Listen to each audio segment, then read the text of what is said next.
Nyali Madat.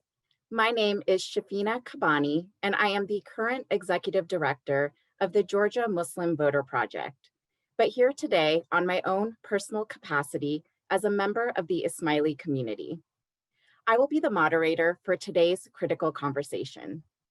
The Critical Conversation series has been conceived as an ITREB USA initiative aimed at engaging the entire Jamaat, but with a focus on 18 to 40-year-olds.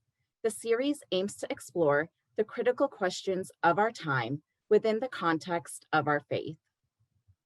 Before we begin, in the spirit of social justice, land acknowledgement, and recognizing the history and exploitation of Indigenous peoples, I'd like to take a moment to acknowledge that we are all speaking from the ancestral lands of the Cherokee and Muskogee tribes in the Atlanta area. Each of us on this call today are speaking from the territories of various Indigenous peoples and tribes, some treatied, some unceded. We believe the work we do in sessions like these are part of our ongoing responsibility to acknowledge the ongoing harm that is done to Indigenous peoples on these lands and working towards a society that is more just, equitable, and in keeping with our ethics as Ismaili Muslims. Today, we're talking about a lived faith, exploring civic engagement and public participation. Today's session is going to provide us an opportunity to explore the imperative of civic participation through voting and beyond elections, the importance of local elections and runoff races, the way in which public participation can be an act of faith. During the session, you will also see a Q&A box through which you can share additional questions or thoughts during the presentation. We'll try to address as many questions submitted during today's session as we can. With that, I'd like to introduce you to today's panelists. I'm lucky to be able to call both panelists close personal friends of mine.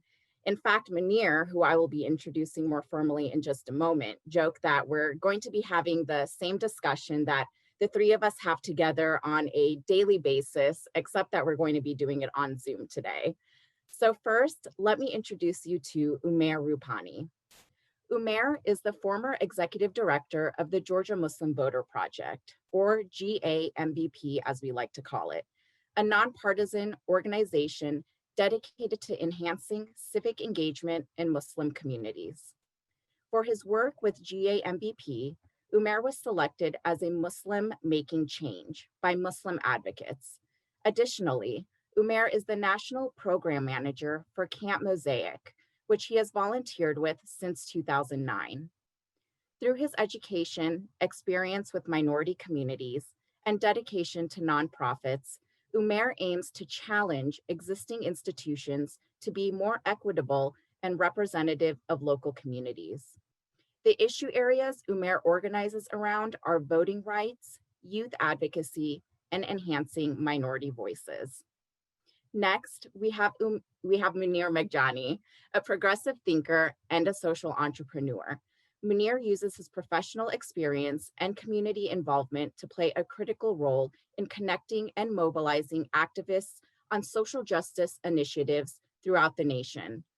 Munir's desire to create sustainable solutions to fundamental societal problems has led to his work in local and national politics and with diverse groups of people and organizations across the globe.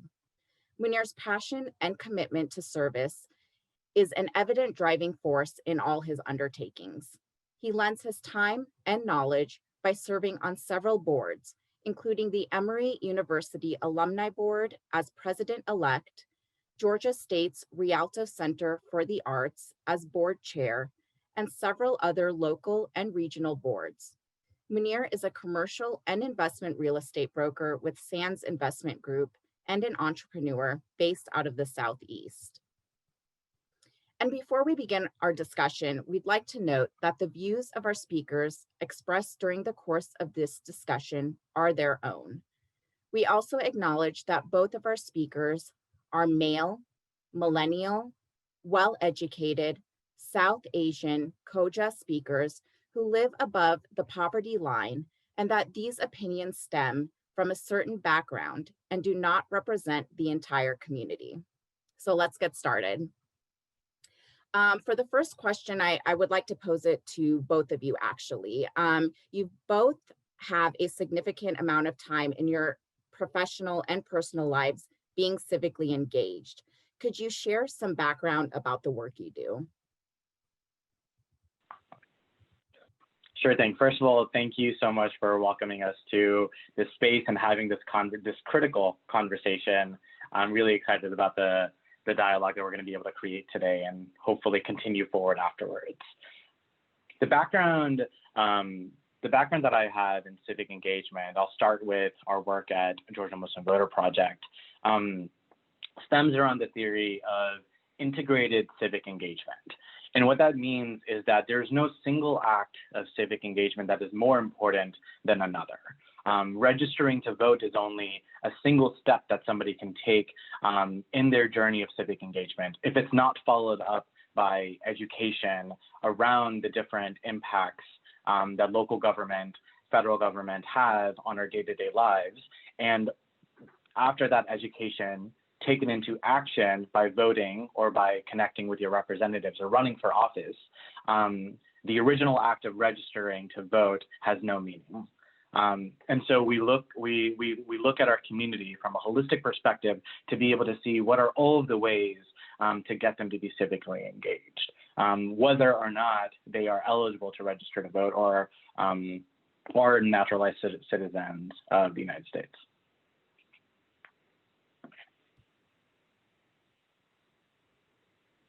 I think you're on mute, Shafina. Sorry about that. Munir, would you like to tell us a little bit more about your background?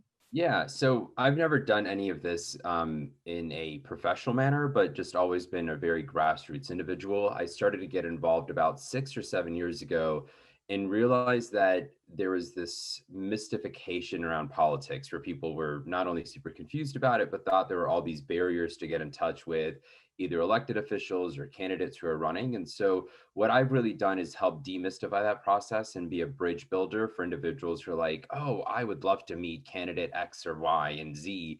And I've helped, host a lot of meet and greets with friends and really just gotten friends more involved at a grassroots level and helped organize and mobilize activists locally as well who are looking to go out there and really fight for a cause or push for a cause and just need to kind of get some unity around what they're doing. And so that's been my role for the past couple of years of getting individuals and candidates together at the same table and really demystifying the process as much as possible. Because unfortunately, it is very, very confusing and it can feel very overwhelming when you get into it.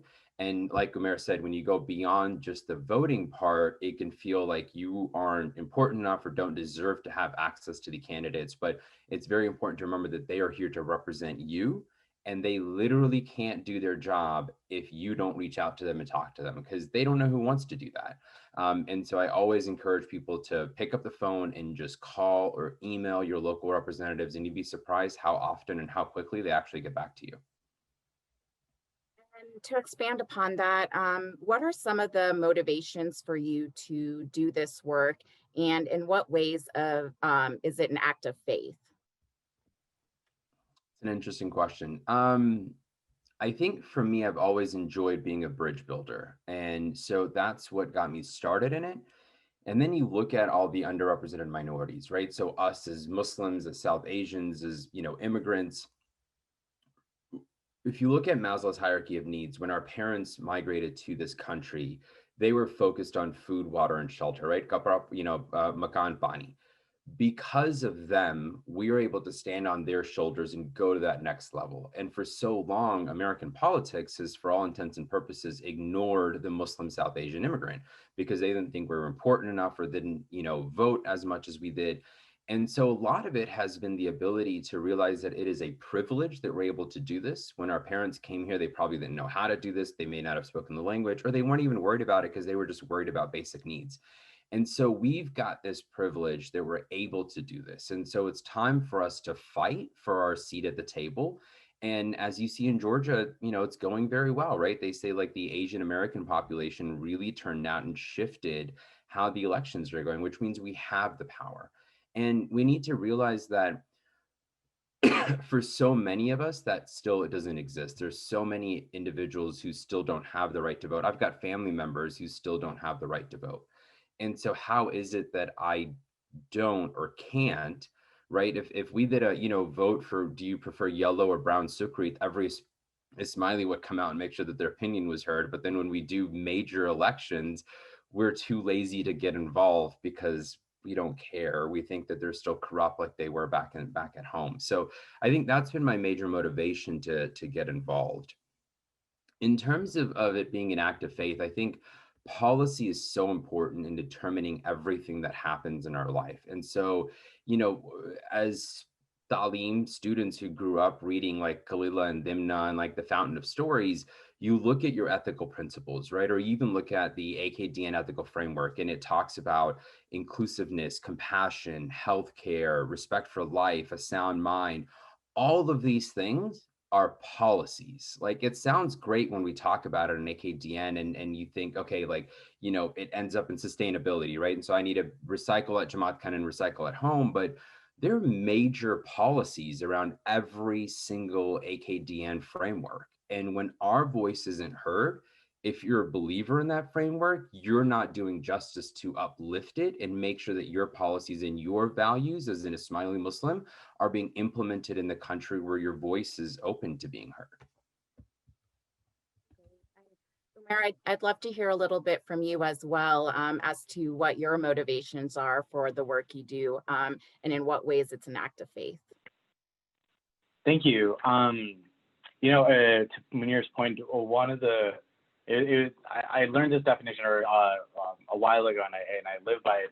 The morals is how we judge the way that we live our life on a personal and one-on-one basis, and ethics are how we practice those morals on a community level, right? And those morals and those ethics were taught to me by my REC education through my understanding of my own faith. So really, like, my existence is an act of faith, right? Every step that I take is with the knowledge of of what I've learned from being an Ismaili Muslim. Well, when the part of REC, growing up in the REC system, what I really enjoyed learning about was this idea of din and dunya. And what I used to understand that as is you have to in the balance of din and dunya, it's like, okay, you do one act of din, then you have to do one act of dunya. But now, as I matured and understand a little bit better, it's that you must have your din influence your dunya, and your dunya influence your din through every step and action and result to every action that you take. And we use our Imam as an example of the perfect balance of din and dunya, and seeing how his everyday actions are his acts of faith.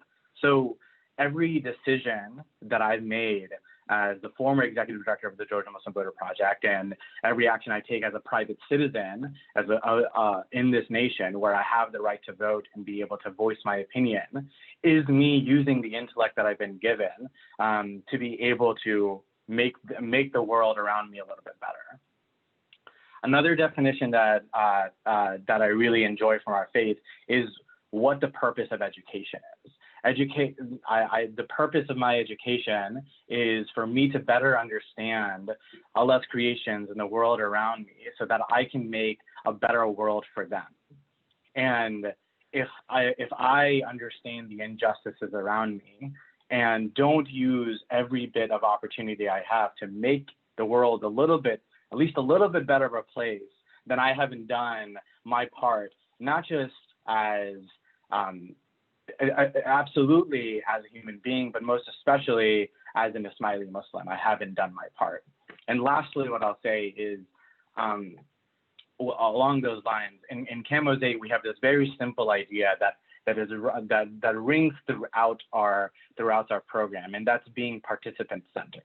No matter what action you take, no matter what you say, no matter what you do, every decision that you think what must be taken into account is how it affects the participant in front of you and all the participants that you don't see. And so that is the approach that I take in our work, is how does the decision that I'm making today impact the people that I see, and most importantly, the people that I don't see? I'm not going to make the right decision every single time, but I can always at least consider them while I'm making those decisions.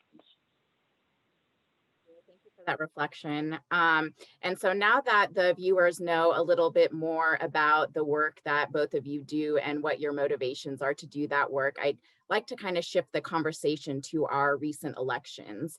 And now that the presidential elections are over, there are some additional runoff races around the country. So why is it still important to be aware and engaged in these races? And I'd love to hear from you, Umer, on that one.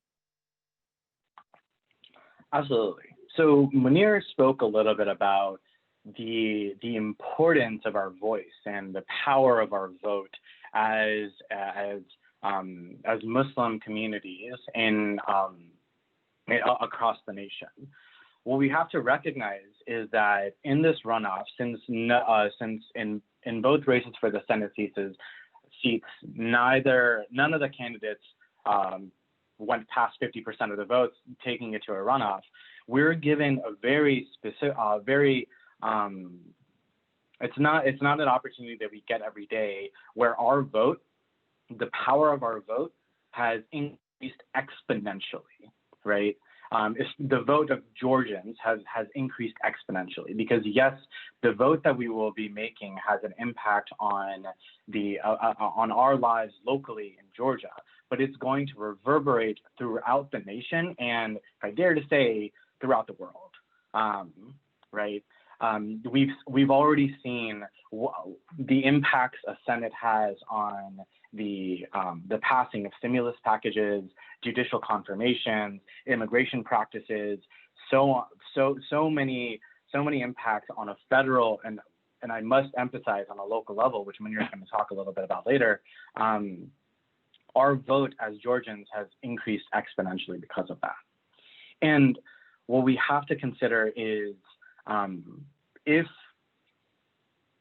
we saw the impact of the margin voters had in the presidential election, then we must also see the impact that we're going to have in a runoff election, where most of the time there's not that much of a turnout in runoff elections, because people, one, don't know that they exist, that they're happening, understand what it really means, or become apathetic and are lazy. Like, I already voted once, like now I have to vote again. It's like, yes, do you drink water every day?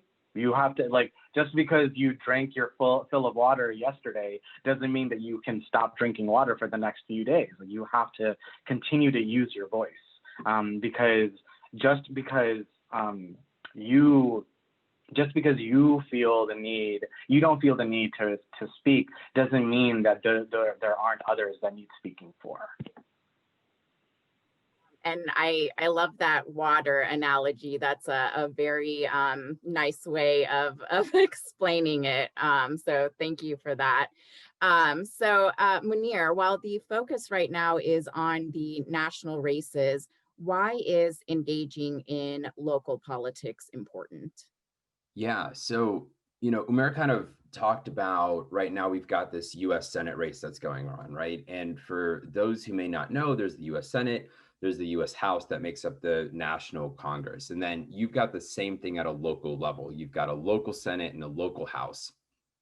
6 years ago, when a friend of mine, Renita Shannon, was running for office, she, kind of over dinner was like, hey, I'm running for Georgia House. And I want you to support me. And in my mind, I literally thought she was running for a US House of Representatives, like she was going to be a US Congresswoman. And that's just what I think of her. And so I was like, oh my God, I can't believe you're going to be in DC. And she goes, no, like, I'm running for Georgia House. And I was like, right, you're going to represent Georgia in DC. And she's like, we've got our own Senate and House of Representatives in Georgia, right? And I had no idea. And this is just 6 years ago. And I'm a fairly well-educated individual, like went to a good high school, went to a good college, and I knew nothing about this. And so I called up a bunch of my friends because I was like, I just didn't want to feel like an idiot alone. And half of them didn't know about it either. And what I realized, that this wasn't a coincidence. It's not a coincidence that we don't know about local politics as much as we know about national politics, right? That's where the media focuses and that's where they want us to focus. It's like a magic trick. And while it is important, they're making us focus here while all the work and things that impact our life happen here. And so once I got involved, I realized that our vote is so important in our local politics, and that's why they take all the time to suppress it, right? And so if you look at even on the Georgia ballot for January alone, we've got a position called the Public Service Commissioner, which not a lot of people know of, right? It's the PSC. And these individuals are responsible for electricity, gas, telecommunication, our roads. And that is so important to our life, right? As small business owners, the one fixed cost that you have is how much your utility bills are. And they can literally change that. They can change how much Georgia payers play into Plant Vogtle, right, for Georgia Power. So that's on a local level, how they're going to impact us. But even as a community level, to go back to our AKDN ethical framework, sustainability. We've launched this grand prize called the Earthshot Prize with AKDN and Prince William's around global environmentalism. Well, the Public Service Commissioner has a direct impact on that because they look at electricity and gas. And so if we're spending our time and energy on this environmental and global stuff, but then not voting for it out of local stuff, right? That's like being on a diet for breakfast and then for dinner having chocolate. Like it just doesn't make logical sense, right? You've got to go hand in hand with what you're doing. And the local stuff is what really ends up impacting us. Your local commissioners determine zoning. So if you want to build or do work out of somewhere, your local house determines your laws and your regulations, right? And so anything that you have your value set and virtues for are going to be determined at the local level. And you know, as someone who also works in this space, I really appreciate you uplifting the Public Service Commission election, because there is just so much momentum around the Senate races, but those local races, which, as you said, really impact us, they get lost sometimes. So thank you for uplifting that. Now, you've both engaged with voters across party lines. What are the different motivations that you have seen in the way that they vote? That's a complicated question. So I think it's important to acknowledge that for a really long time, the United States had, in our recent history, if you will, had, the Democratic Party, which was known as like kind of the left, and then the Republican Party, which was known as the right. And about 6 years ago, there started to be a divide in both of these as well. And you saw, the Democratic Party kind of split into, Democrats and kind of a little bit more left leaning Democrats, kind of down here like progressives or like, liberals, however you want to call them.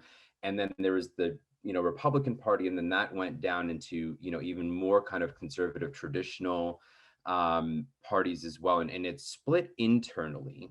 And while there is, difference here, there's just as much difference here. And so if you kind of look at those and split them up, on the left side, you're looking at inclusivity, multicultural, evolving. The world can be continuously improved. We're looking at equality and equity for people. You're looking at, this holistic person with governmental involvement. The government's there. You've got a deep belief that the government can solve a lot of our problems. And then on the right, you've got kind of a little bit more tradition, freedom.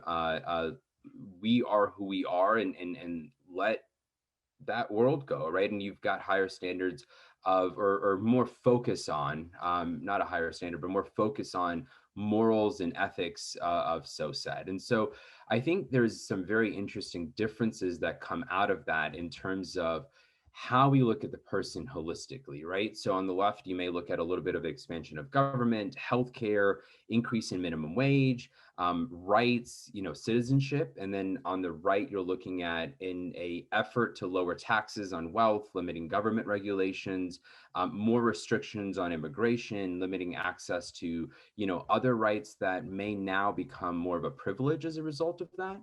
And so I think there is a balance that goes in of your values and ethics, but then a lot of people end up voting on financial stuff as well, right? Because they want that economic freedom, especially immigrants, right? We have this mindset of we've come to the United States, we've done all this work, we finally made money. And that's what we spent our entire life doing, right? Like my parents left everything to come to the United States to make a better future for me. And that often translates to making money.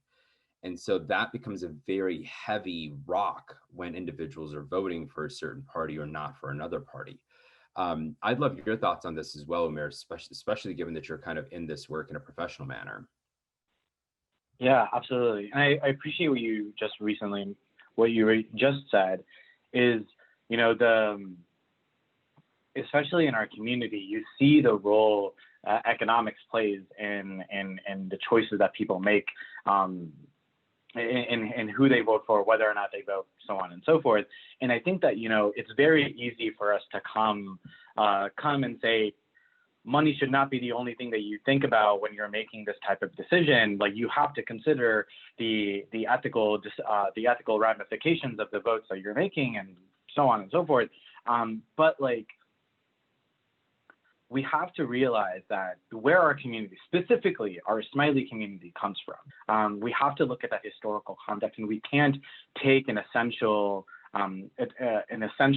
thinking where X lives in this box, Y lives in this box. If you are in a Smiley, then you must vote this way. If you are not in the Smiley, like, I understand if you vote this way. Like, we can't.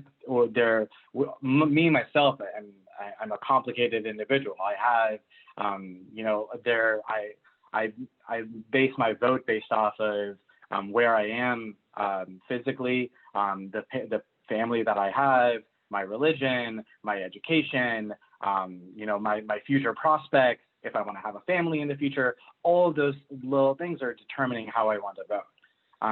And for us to, so we can't then bring somebody else's vote down to a single reason, right? We have to look at everything else that's motivating that. And one of the other things that I've seen that motivates that is how it specifically impacts your family, right? So when we were talking to people about participating in the census, what we were telling them is participating in the census is going to impact the education, the level of education your child receives in elementary school, because it's going to help determine how much funding their public school is going to get. It's going to help determine what facilities your local hospital and local clinics are going to get, because that impacts them on a day-to-day basis. I'm really glad that we did this. At the beginning of the call, we were able to note the two, Munir and my privileges that we've been able to grow up with, right? Now, Munir and I also have chosen to be aware of the injustices that are happening to us and our communities around us that are oftentimes unseen, that aren't fully realized in our day-to-day lives.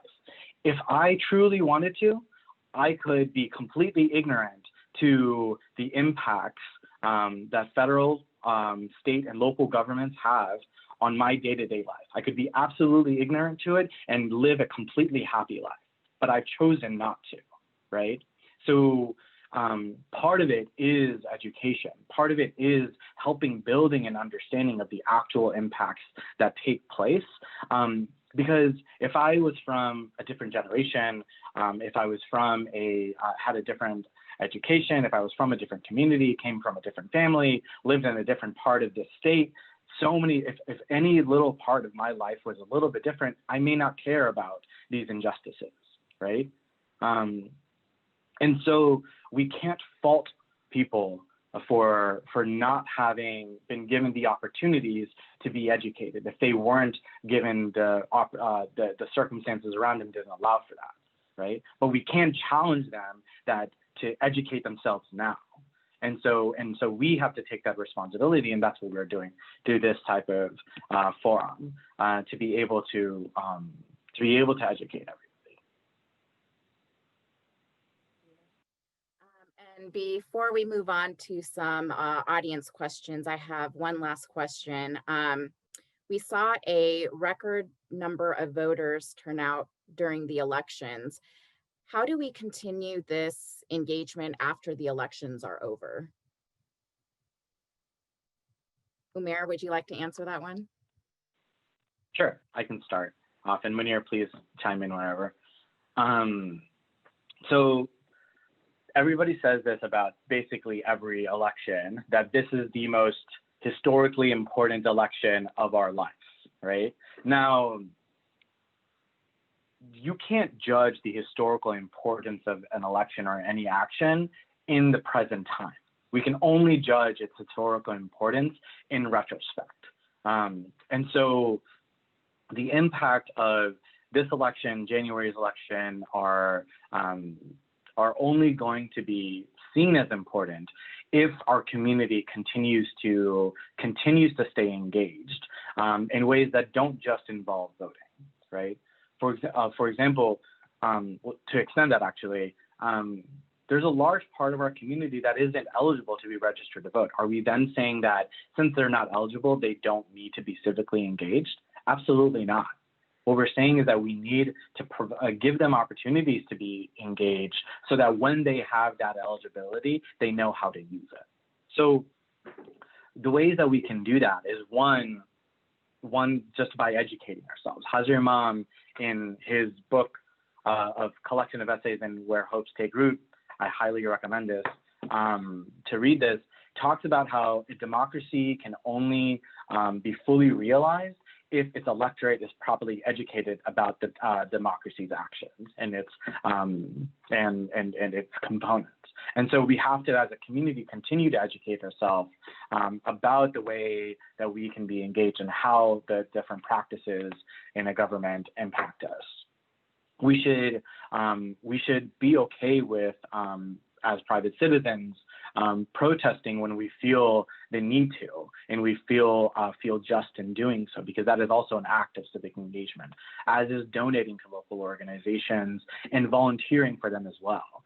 The reason that entities like ITREB exist is for us to be civically engaged in our communities by partnering with local organizations that impact local communities.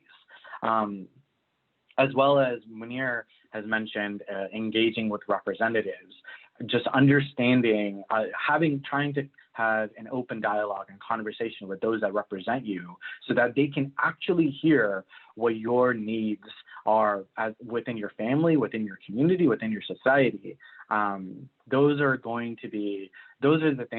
a few things that we need to continue to do past elections. Have anything you wanted to add? Yeah, I was just going to say, as immigrants, as South Asians, as Muslims, we're always taught this like ethic or principle of respect, right?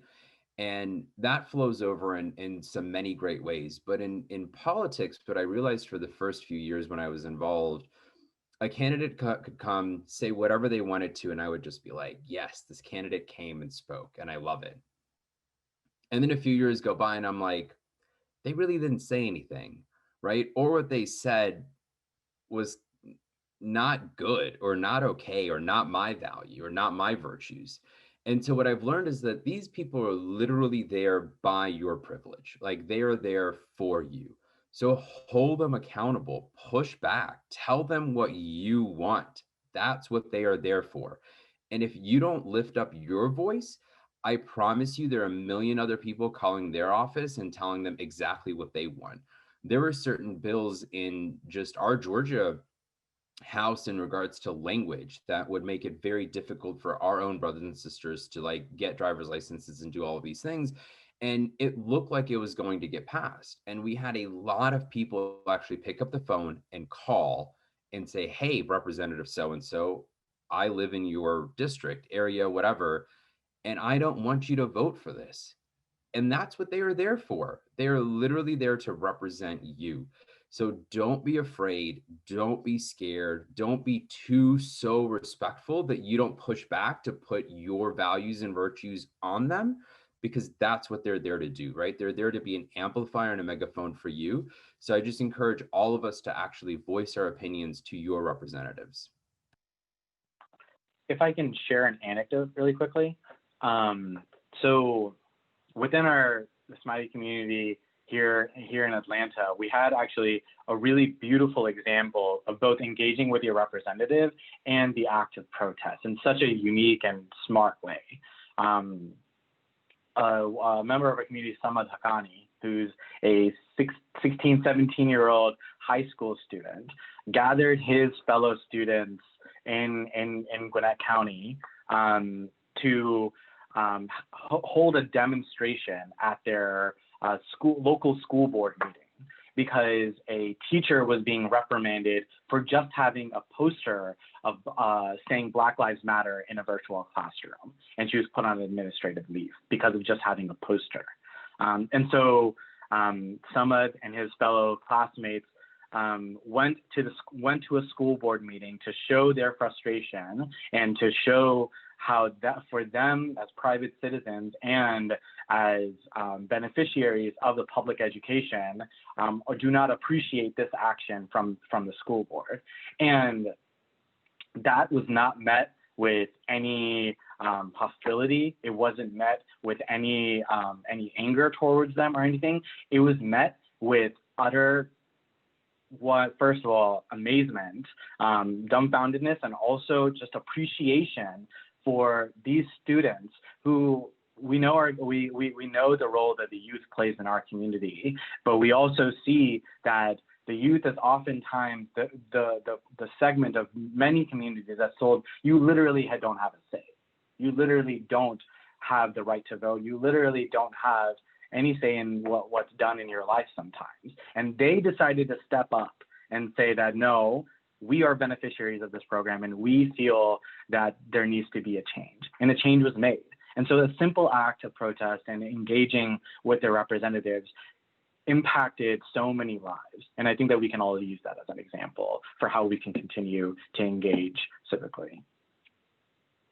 And I really appreciate you bringing that example up. I was so excited when I saw the media hype around that. It was really great. But you know, the youth think that they can't do anything because they're not old enough to vote, but there's so much they can do, and they can be such a catalyst for change. So I'm really happy that you highlighted that. So thank you. And thank you both for sharing more about your work and your reflections on civic participation, especially with this critical election that is taking place here in Georgia on January 5th. And just to touch on this election for a moment, I like to point out that, lawmakers essentially created the runoff system to dilute the power of Black and minority voters. It's one of the many forms of voter suppression that was adopted by Georgia and other states in the 1960s during the civil rights era that still take place today to try to silence our voices. And other forms of voter suppression include gerrymandering, which is the drawing of political boundaries to give one political party unfair advantage over another, poll closures and consolidations, voter roll purges, strict voter ID laws, and many others. In 2017, for example, Georgia enacted an exact match law, mandating that voters' names on registration records must perfectly to the T match their names on approved forms of identification. And in the lead up to the 2018 gubernatorial election between Governor Brian Kemp and Stacey Abrams, approximately 80% of Georgia voters who were blocked by this law were people of color. And all this to say that there are many individuals right now, organizers, activists who are people of color, along with many on-the-ground organizations such as Georgia Muslim Voter Project, led by people of color who are fighting tirelessly day in and day out to make sure that your voice is heard through your vote. So if you're in Georgia, register to vote by tomorrow's deadline. Vote early if you can from December 14th through December 31st. Request your absentee ballot. Drop it in your county Dropbox office, or vote in person on January 5th. You can register check your registration status, absentee ballot status, and find your polling locations by visiting www.mvp.sos.ga.gov. Now, I'd like to move on to some of our audience questions and would love to hear some of your thoughts on these questions. So with that, let's turn to the first question. With our imam's emphasis on breaking down the clash of ignorance, please highlight the work of Ismailis who are individually making a difference with their dialogue and engagement with the interfaith community.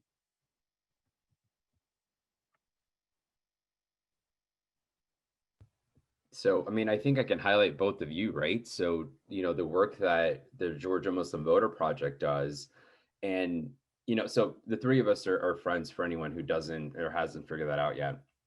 And so we've had these conversations a lot. And what the Georgia Muslim Voter Project does is not only get people out to vote, but helps them be engaged. And it's one of those things where, and Hazarmam said this in a speech at some point in California, where he said, I don't do the work for Muslims, I do it because I am Muslim. And I think that's the beauty about it, right? GMVP doesn't just focus on Muslims. They are a group of Muslims who go out and focus on any underrepresented minority, for that matter of fact, trying to get them out to the vote and breaking down those barriers. And so I think that's such important work. And we've got so many individuals locally who sit on boards and, have these interfaith conversations and talk about how do we build those bridges, because those bridges are being more and more difficult to build every day, right? Every year that goes by, our country is being more polarized, more divided. And sometimes when the values and thoughts of an individual are literally oppressive to another community, at some point it's hard to build that bridge. At some point it's hard to say, you deny my existence and who I am, but yet I'm supposed to extend an olive branch for you. And so it's really difficult to do that. And so we need individuals who can help be cultural translators for those individuals and build bridges to build bridges. And it's very difficult and long-term work, but I definitely appreciate the individuals who are doing it. I would also say to that point, somebody told this to me recently, but you can only build peace with those that you don't agree with, right? That's who making peace comes from. You can only have compromise with those that you disagree with, and so I think that we can't look at communities and say, you did this to me, therefore I will not work with you. We have to understand that the historical impact that has on the way that we view the world and the way that we interact with one another. But we must use that understanding to move into the future. Because the point of the game is not to win.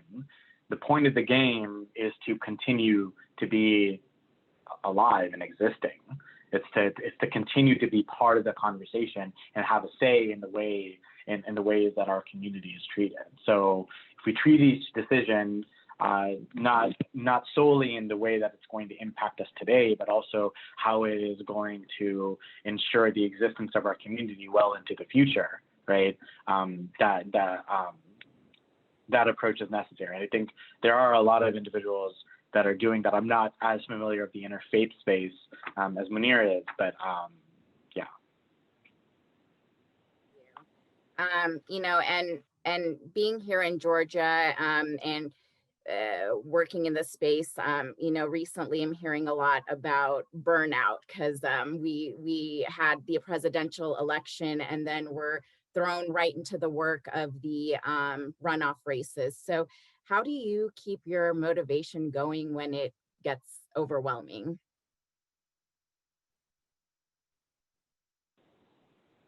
I could take that first. So, I mean, I think I think there's a lot of personal and community practices that are necessary to be able to handle the pressure and handle all the everything that comes with the work. I personally go to therapy every other week to be able to share and have a space to be able to really understand how my environments are impacting me and how I can properly act within them.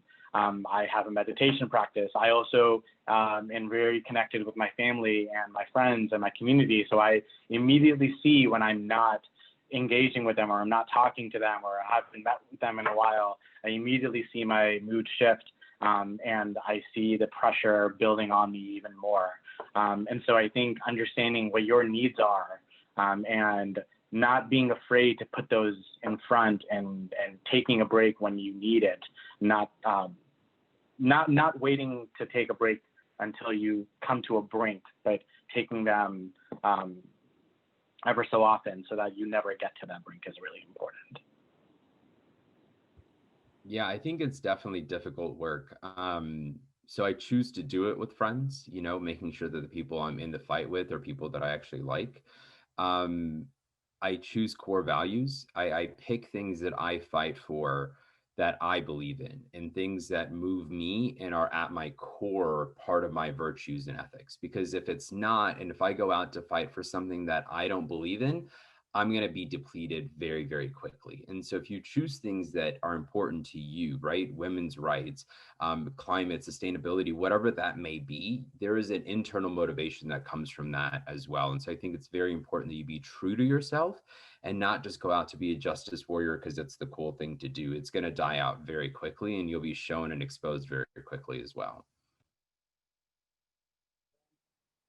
Our next question, given your role in civic engagement is so intertwined with your faith, how do you grapple with the need to align with communities, other civic partners, and sometimes individuals with whom you do not share your lived ethics or values with? So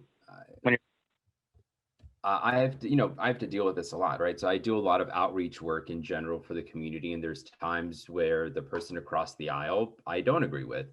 And I consider myself a bridge builder in everything that I do, from the nonprofit world to politics to my work as a real estate agent. I believe in building bridges.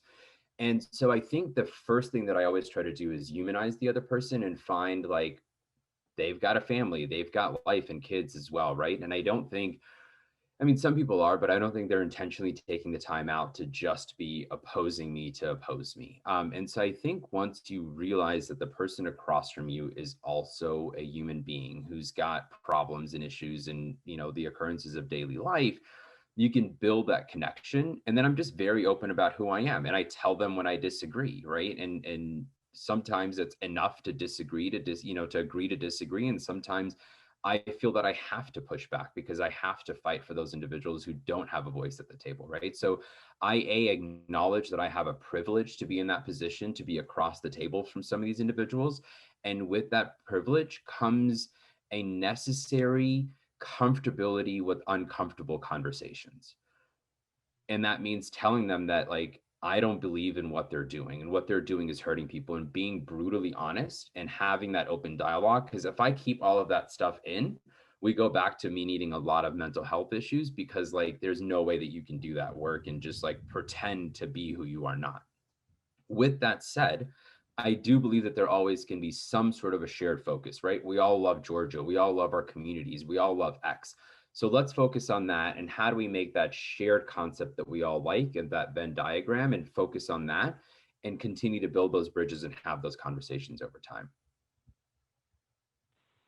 I think it's also important to, like, there are specific lines that I won't cross. There are specific things that I believe in that I'm not going to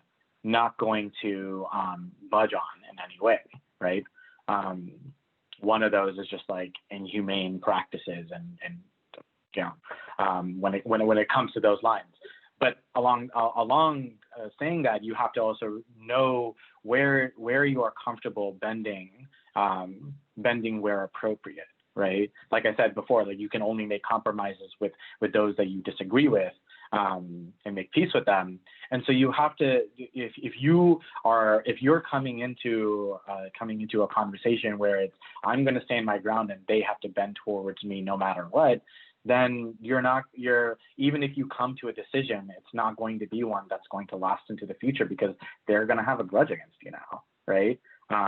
For having forced them to bend in that type of way. And so I think that understanding how you can save face, help them save face, and save face for yourself at the same time, and that compromise is important. I think that's so important what you just said about saving face. I was lucky to hear a conversation with Andrew Young, right? Ambassador Andrew Young. And he talked about how when you are in disagreement, letting the other person save face will actually bring them over so much quicker. So if you disagree about something and you know that you're right and you have proof that you're right and you shove it in their face, they're going to become more like dug into their own thoughts and perspectives. But if you let them save face and come over and be like, man, I get it, like we can work on this together, you will actually gain an ally versus another enemy. And I think that's so important and so not done in our world today, especially in the political world. And it's really, really important to uplift that. Thank you so much. For our next question, for someone outside the state who has not followed the Georgia race closely, but understands the broader implication on Senate balance, what are the most critical issues locally on which Perdue and Loeffler differ from Ossoff and Warnock?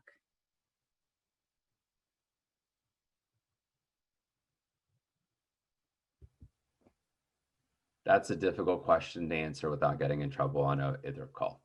I would say go on their websites, listen. There's a debate later tonight. Listen to their debate, listen to their answers, look at their actions, right? Two of them have been in office before. Two of them talk very openly about what they believe in. I think everything from healthcare to taxes to, rights of immigrations are on the table. Look at policies that they've sponsored, right? Some of these individuals have been in office for a really long time, and look at the policies that they've written. We've got to look at what people do and stop believing the ads that they have out there, right? There's a lot of misinformation about things. And these individuals have written laws that impact our community. I'm not going to be the judge for you if they're positive or negative, but they impact our community, directly impact our community. Go look at what those are, and then you decide if they align with you or not, right? Listen to them. And there's a debate literally tonight that I believe the Atlanta Press Club is putting on. So if you want to Google Georgia debate, it will definitely pop up. I believe it's at 6 or 7 o'clock tonight, and you can listen to 3 of them at least. I would also uplift. There's a lot of organizations now that specifically run to educate people about the different policies that candidates have. So one of the ones that sponsors that Georgia Muslim Voter Project works with is branch politics. So if you go to gambp.org/vote, you'll be able to learn about these candidates and all of the stances that they have.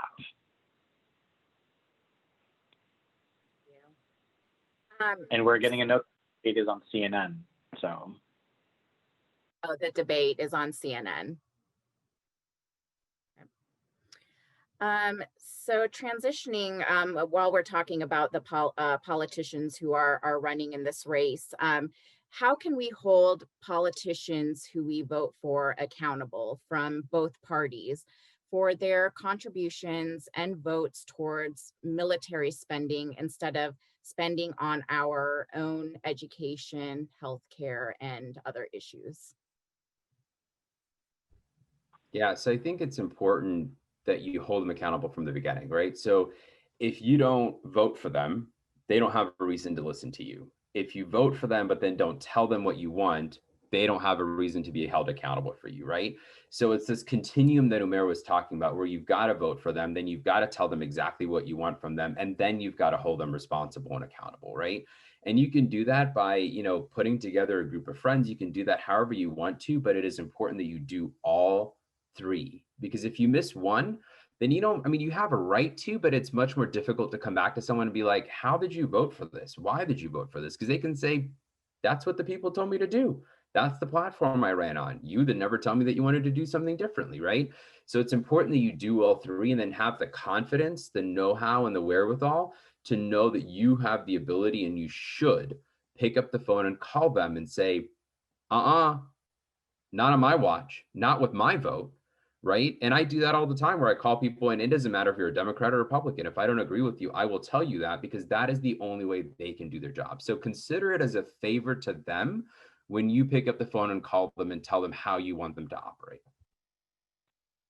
But I'll also say, to go into specifics, you know, local candidates especially, but even federal candidates hold town hall meetings all the time with their community to learn about some of these things and to be able to hear opinions. So if you have the ability to go physically, if not, I think that they have virtual options now as well. Make sure that you attend those and sign up to have a speaking slot in the virtual and physical town halls. Also, each candidate's website has a not their campaign website, but their actual seat website.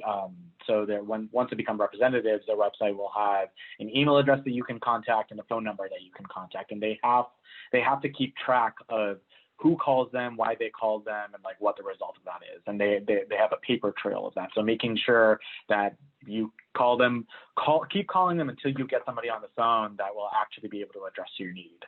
Make sure that you continue to do that. Also, what I'll say is that we live. What's been really beautiful to see in Georgia, especially, and I think also throughout the nation, is that you have these local nonprofits that specifically focus on the needs of a small community. And so look up those nonprofits that align with your communities and your needs and and the policies that you back, and work with them to get your voice heard as well. Yeah. And I think with the onset of the pandemic, it's almost made it easier or made politicians and candidates a little bit more accessible, because they're doing a lot virtually now. And often those events are open to anyone and they're free, and you have this forum to ask questions. So definitely try to take advantage of that. For our last audience question, Islam has historically been viewed in the political domain as toxic. How do you begin to change the narrative or deal with the biases and misinformation about Islam and Muslims and our beliefs in order to effectively engage as a voting bloc? What I would say, for me at least, it's existing. It's me living my best life and living it as a Muslim every single day, right? I don't think that what I would say is that you should not have to feel that you have to that you have to explain away your faith in every move and every position that you end up taking and every conversation that you have, because that is no way to live, and that's not a fair way for us to have to exist as Muslims. So just being you and unapologetically just being Muslim when you in spaces where even if it's not welcome, unapologetically doing it is an act of showing who we are as a faith collective. Yeah, that's a hard one as well, right? So it's if there's a quote that someone in the revolution has said that says, if your existence feels like resistance, then your joy is revolutionary, right? And for so many Muslims, just existing and going out, especially after 9/11, feels like we're just in resistance, right? And so I think living our best life, but showing them who we are, right? Because it's not going to be enough just to say, oh, Islam doesn't believe this, but it's going to be enough when we show them who we are. So Umer and I have worked together many times to call local candidates and representatives to Camp Mosaic and have them come speak to our students and have our students ask them questions where they can see, look at how diverse even this, what we assumed monolith of an organization was, right? And how diverse the thoughts are and how well educated the kids are, and being out there and showing them. For so long, we've been either so worried that if we put our names out there, we're going to get harassed. And that is absolutely something that could still happen. But we've got to figure out, how do we go out there and show them, here's who we are and here's what we do. I'll end this question with, a quote from C.T. Vivian, who's like the grandfather of the civil rights movement, who says, "It is in your act that you tell who you are," right? It is only going to be through our actions that we will be able to show these individuals who we are and what we truly believe in. You will never be able to debate someone into believing that Islam is a peaceful religion or that these are a set of values and ethics. It is only through your actions that you'll be able to do that. You. And that was our last audience question. So thank you, Umer and Umir. I'm confusing your names because they're so close. Thank you, Umer and Munir. And thank you to the audience for joining us today. Hopefully this is just the start of the critical conversation. It was a pleasure for me, and I hope it was all for you watching today as well. So thank you again. And just a couple of announcements before you go. We're going to be putting some resources for you in the chat, and these resources come from the three of us. Please look out for more information on the.ismaili/USA webpage and social media pages for young adult conversations this week and our next critical conversation. Also, please take the survey at the end of the session that will pop out on your screen as you leave. Thank you, and Yali Madet.